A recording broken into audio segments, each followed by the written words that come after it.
Vamos falar então, né, da tendência atual. Continuando então o assunto da última videoaula sobre as migrações. As migrações hoje, né, a tendência migratória mundial da atualidade.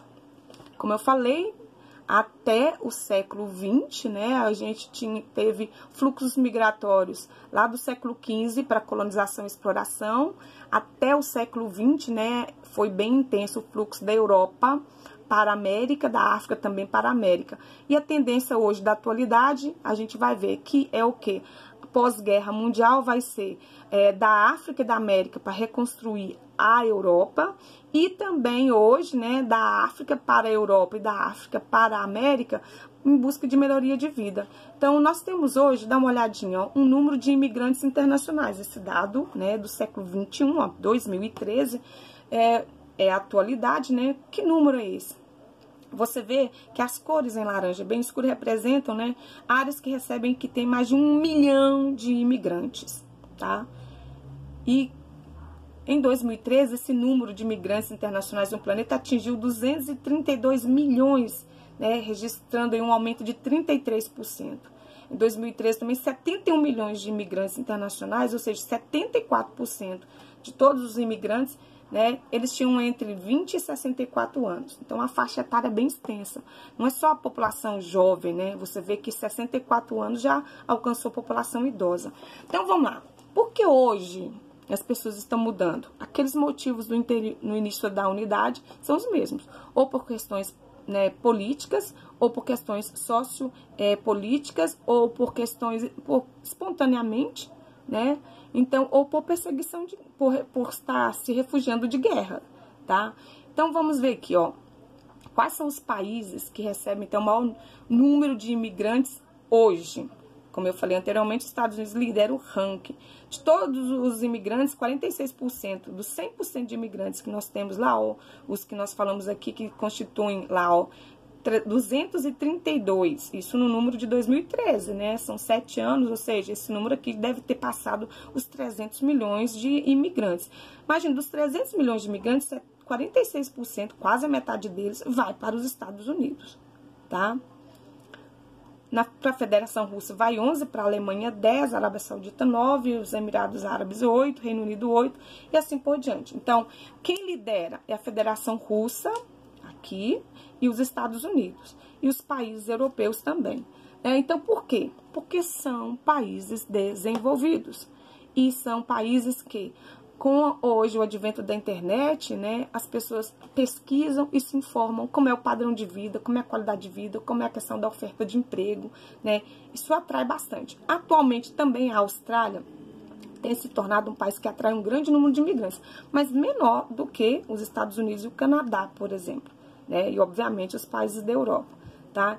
Então, e eu tenho aqui, como eu falei também, os imigrantes, né, que são forçados a sair dessa região da Síria, que vem, desloca-se passando aqui, né, porque pela proximidade permanece na Europa, outros vêm para a América, né, ou para os Estados Unidos, tá? Nós temos, então, atualmente, esse movimento migratório, né, da região aqui da Europa Oriental, que vem para a Europa Ocidental, e também, né, os refugiados de guerra que se espalham pelo mundo, tá?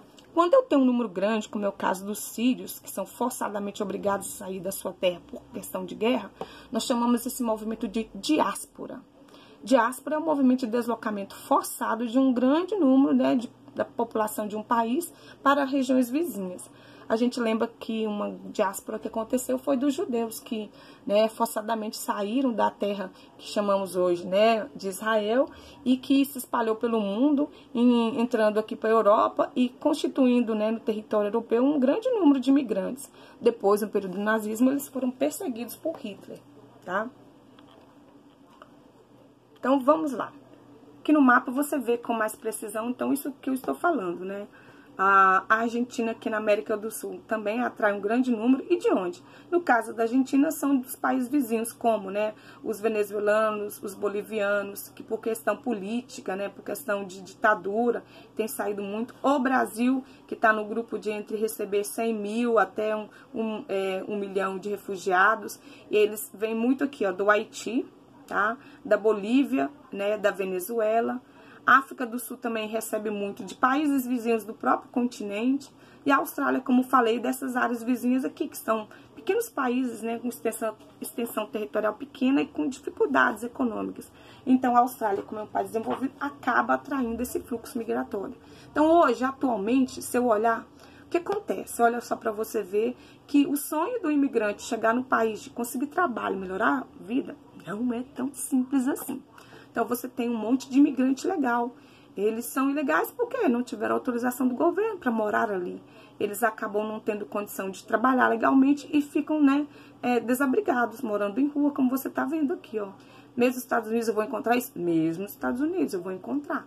E como eu falei anteriormente, a política de imigração do Donald Trump, do governo dele, é muito repressiva, né? Tanto que esse ano mesmo vieram 2 aviões carregados de imigrantes brasileiros ilegais que foram deportados. E para outras regiões da América também é muito grande. O governo simplesmente lota avião e deporta, manda esses imigrantes para os seus países de origem. Dá uma olhada aqui no mapa que você tem na página 31, para você ver aqui, ó, os principais fluxos internacionais. Essa projeção é azimutal, lembram o formato desse mapa? Então eu consigo ver, olha só, do México, olha, a espessura da seta indica o volume, a quantidade de pessoas. O México continua sendo a porta, né, de entrada de muito imigrante, que sai da África, vem para a América do Sul e vai se deslocando aqui para algum país também da América Central, para, por terra, passar aqui. O governo, né, americano já tinha construído parte de um muro para impedir a entrada. O Trump agora ele quer a aprovação do Congresso de uma verba para terminar a construção desse muro. E um muro construído vai impedir, né, a entrada ilegal de muitos, mas muitos imigrantes que conseguem atravessar o muro aqui, manipula, conseguem driblar toda a segurança que existe, né? Porque temos guaritas aqui, tem guardas monitorando 24 horas, mas eles têm estratégias. É um verdadeiro negócio, né? Há pessoas que vivem só para passar, recebem o dinheiro do imigrante para tentar ajudá-los a passar para o outro lado estadunidense. Eles são chamados de coiote. Para essas pessoas, né, esses chamados coiotes, é um negócio lucrativo. Né? Eles pagam 20, né, 30 mil reais, por exemplo, para um coiote, né, para poder conseguir passar para o lado americano. Só passar, entendeu? E depois que passa, ele tem que se virar. Você também percebe que no leste asiático, eu tenho um fluxo grande, né, de pessoas que querem também vir para os Estados Unidos. Você percebe que, olha só, da África, né, eu tenho um volume também que vai para a América do Norte, mas aqui, da América do Sul para a Europa é grande e aqui os países africanos também. A Europa, ela recebe também um fluxo bem grande de imigrantes, tá? As setas aqui correspondem, né, ao deslocamento em milhões. Então, essa mais grossa aqui, que é o caso do México para a América, corresponde a mais de 18 milhões de imigrantes. Como eu falei, você receber um número gigantesco de imigrantes, né, não é nada fácil para o governo, porque ele vai ter um número, né, bem elevado da sua população total, que é uma obrigação do governo cuidar de toda a população, incluindo também os imigrantes. Por isso, essa política de conter, de diminuir a entrada de estrangeiros, porque não há oferta de emprego para todos, não há moradia, não há serviço, né, de assistência social, saúde, educação para todos. Por isso, aquela imagem, né, deles ficarem dormindo, né, na rua, de ficarem desabrigados, se tornarem indigentes, tá? Um outro aspecto interessante também que a gente vai ver é que tem aquele imigrante que o governo aceita, e ele quer, ele deseja, tá? Que tipo de imigrante é esse? O imigrante que tem conhecimento, aquele que tem formação, tem nível de escolaridade elevada, graduação, pós-graduação, mestrado, doutorado, né? E desde a Guerra Fria, esse movimento acontece, de muitos cientistas, pesquisadores, pessoas, né, renomadas nas suas áreas de pesquisa e de conhecimento, que não encontram no país um meio de desenvolver suas pesquisas, não encontra apoio do governo, não encontra apoio das universidades. Eles pedem aos governos, né, estrangeiros, né, o direito de morar lá, de estudar e trabalhar.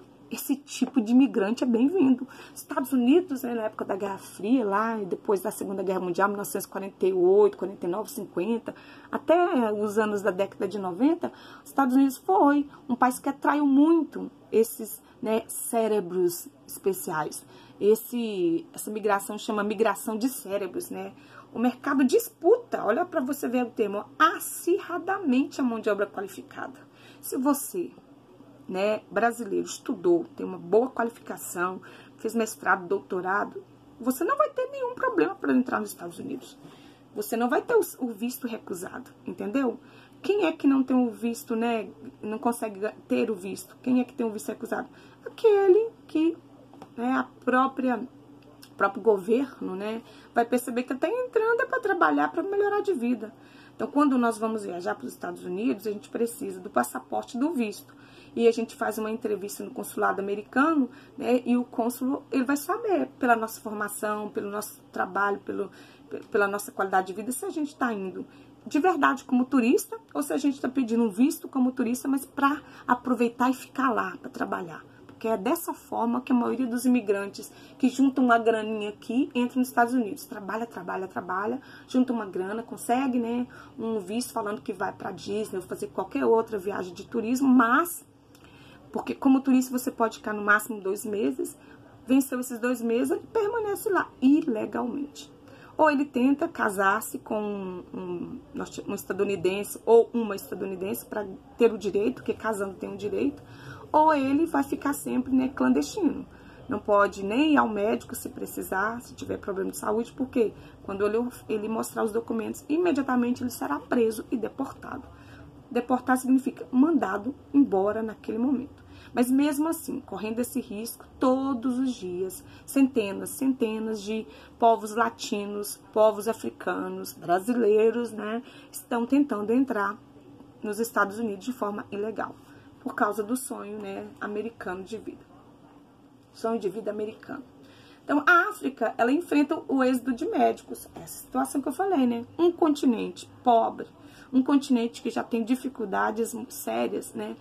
Com epidemias, com doenças como a AIDS, né? O ebola, que precisa de muito médico, mas os médicos lá não têm condição de trabalho. Eles são obrigados ainda a receitar medicamento, o quê? Medicamento natural, porque não conseguem nem medicamentos, né, para poder tratar a população. Então, a África enfrenta o êxodo, ou seja, a saída de médicos do seu próprio continente. Você pode ler esse texto aí para você ver, né, como é verdade essa migração de cérebros. Esse mapa aqui, olha que legal, ele fala isso.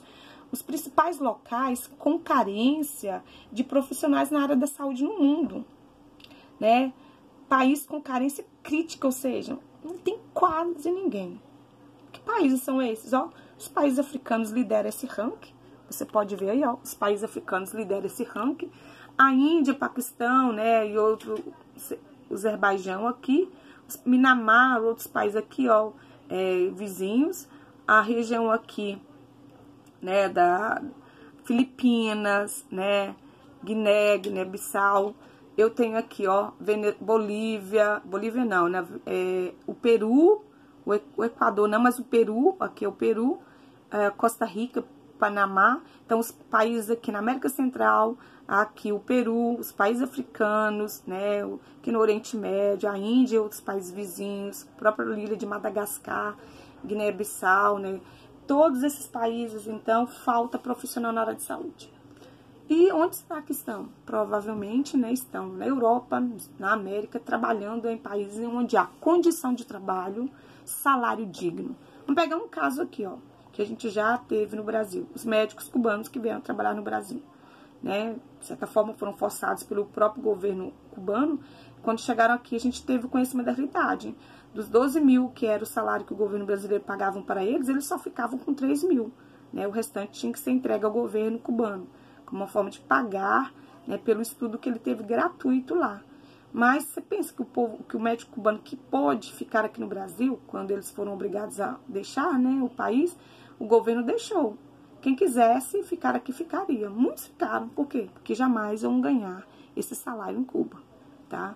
Então, essa falta de condição, péssimo salário, faz com que muitos, né, países enfrentem essa dificuldade de não ter nem mesmo médico. Tô falando médico, né, mas outros profissionais também, tá? Vamos falar agora sobre, na página 34, a migração de cérebros no Brasil, tá? No caso agora específico do Brasil, né? A ocorrência desses, de grandes eventos esportivos como a Copa do Mundo de 2014, a Olimpíada de 2016, ela elevou a visibilidade nossa, né? E antes lá fora só pensava que aqui era o quê? Samba e futebol, mas ver, né, esses eventos esportivos mostraram que o país é grande, rico, diverso, com muita oportunidade. Então, a presença de profissionais qualificados europeus tem aumentado aqui no Brasil. Por quê? Muitos, né, europeus bem qualificados, engenheiros, principalmente engenheiros, né, em área da petroquímica, mineração, vêm aqui no Brasil com uma oportunidade de trabalho e de uma vida legal. País de clima tropical, uma população que tem uma boa aceitação. O brasileiro não faz discriminação com o imigrante, tá? A mesma coisa também tem acontecido, principalmente para o Brasil, onde que eles vêm, onde eles vão ocupar trabalho. Na região metropolitana de São Paulo, né? Incluindo aí Campinas, que é onde nós vamos ter uma região de tecnopolo, ou seja, onde precisa de muita mão de obra qualificada. Campinas, São Carlos,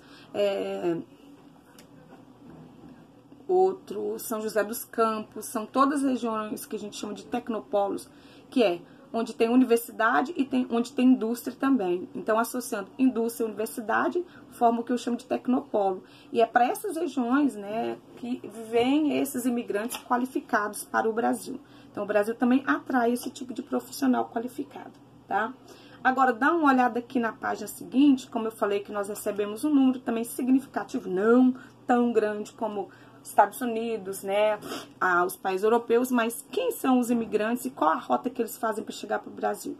Os haitianos, eles têm saído do seu país forçadamente porque, além do terremoto que aconteceu, 2 grandes terremotos que ocorreram aqui, também os tufões dos últimos tempos, o país não havia nem se recuperado, né, das catástrofes provocadas pelos 2 terremotos e ainda vem os tufões dos últimos tempos. Então, eles se deslocam passando aqui pela América Central, chega no Peru e do Peru eles entram aqui pelo Acre. E depois, o destino mais visado é São Paulo. Alguns que chegaram aqui pelo norte, em Roraima, foram trazidos pelo próprio governo brasileiro para Belo Horizonte, para São Paulo, para Curitiba, onde o governo percebia que havia mais oportunidade de trabalho. Por quê? Porque o governo não exclui, muito pelo contrário. Tanto os venezuelanos quanto os haitianos que entram aqui, eles são enviados para regiões onde eles possam conseguir trabalho. Porque o intuito é humanitário, né? É abrigar e dar oportunidade para esses imigrantes. Na página 36, a questão dos refugiados e a xenofobia. O que é a xenofobia? Xenofobia, né, é a discriminação que existe por parte, né, de um país em relação à presença do imigrante. Como já aconteceu, eu já falei há pouco, né, dos judeus lá na Alemanha na época do nazismo, né? Os nazistas, liderados por Hitler, eles tinham ódio ao judeu. Então, esse ódio, esse preconceito, né, essa discriminação, a gente chama de xenofobia. Então, em muitas regiões do mundo ainda tem manifestações, né, xenofóbicas, não tanto quanto aconteceu na Alemanha, mas ainda são presentes. Aqui, olha que impressionante. A guerra na Síria começou em 2011, ela acontece até hoje, ela produziu 3 milhões de refugiados. Você está vendo aqui um país vizinho que é a Jordânia, e é um que você está vendo que é o que nós chamamos de acampamento. O que seria, né, para alguns dias, alguns meses, eu vou ter acampamento durando anos. Tanto aqui, quanto também na África. Na África a gente vai ter caso lá, né, do Sudão, que viveu também guerra civil, guerra interna entre os próprios, né, sudaneses, que dividiu o país, depois só tornou-se pacífico porque a ONU interferiu e dividiu entre Sudão e Sudão do Sul, mas fez com que muitos sudaneses tivessem que se refugiar nos países vizinhos, vivendo 10, 12 anos em campo de refugiado. Quando eu falo em campo, estou falando moradia de barraca, de lona, a água só aquela que é trazida, né, colocada em caixas d'água, o banheiro químico e sem a menor condição, né, eu diria, de vida, sobrevida, né? Quando uma migração ocorre por motivos de força maior, como é o caso de guerra, crise, né, política, catástrofe natural, como aconteceu no Haiti, né, obrigam os grupos, então, a se tornarem migrantes, né, ou dentro do próprio país, quando você desloca dentro do próprio país, é migrante, não imigrante, ou um refugiado, como é o caso aqui, os refugiados, né, da guerra da Síria, tá? As Nações Unidas, ela tem esse papel, né? A Agência das Nações Unidas, que tem um papel de dar uma melhor condição de vida a esses refugiados, né? É o Alto Comissionado das Nações Unidas, né? Com a sigla ACNU ou ACNUR. Ela classifica, então, como refugiado toda pessoa, né, temendo ser perseguida por motivo de raça, religião, nacionalidade, grupo social, porque tem uma posição política diferente, ela se encontra fora do país, ela é considerada refugiada, né? E ela precisa receber proteção do país que a recebe. Nós vamos ter, então, aqui os locais, então, de origem dos refugiados em 2013, tá?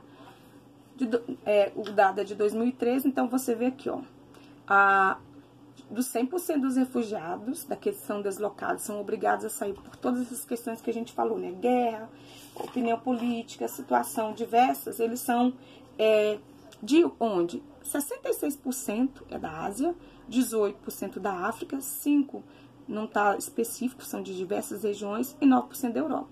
Então, hoje em dia, quem lidera o ranking, né, a região de onde mais sai refugiado é a Ásia, principalmente, né, contando os 3 milhões de sírios que saíram por causa da guerra na Síria. Os refugiados e os deslocados internos. Os deslocados internos, deslocado é aquele que migra dentro do próprio país. Como você viu lá, que eu falei o caso agora do Sudão, onde eles tiveram que deslocar alguns para país vizinho, outros, né, para o próprio país, em áreas que não tinham conflito. Então, eu tenho deslocados, que são internamente, né, e tem os refugiados que saem do país de origem e vão para outro. Aqui nós temos, então, mostrando aí, ó, o mapa mostrando os refugiados deslocados internos. Os rosa, como você vê aqui, ó, Estados Unidos, África do Sul, Alemanha, são países que mais receberam esse tipo de refugiado. Então, Estados Unidos, África do Sul, Alemanha, foi quem mais recebeu, no caso, sírios e outros refugiados, tá? Esses países em verde, que você tá vendo aqui na Ásia, né, inclui, né, Turquia, a Líbia, a Jordânia, a própria Síria, né, a Síria não, seria amarelo, Turquia, a Líbia, a Jordânia, eles são países que receberam refugiados, no caso aqui da Síria, que tá em amarelo. E na página seguinte, você vai ver aqui, ó, na página seguinte você tem uma tabela com ranking. Olha aqui, essa foto é bem interessante porque a população que mais sofre, né, são as crianças.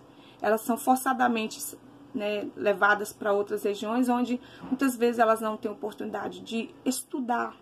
Você imagina naqueles campos de refugiados? Tentam improvisar escola, tentam improvisar parque, mas a criança fica, né, ela fica sujeita às piores condições de vida, né? A perspectiva de uma criança, então, que vive no campo de refugiado é muito ruim, falta tudo, educação, lazer. E aqui você tem essa tabela muito interessante. Olha para você ver. Deixa eu afastar um pouquinho para você ver aí no seu livro. Temos aí na página 37 aí, mostrando, né, o ranking aí, ó.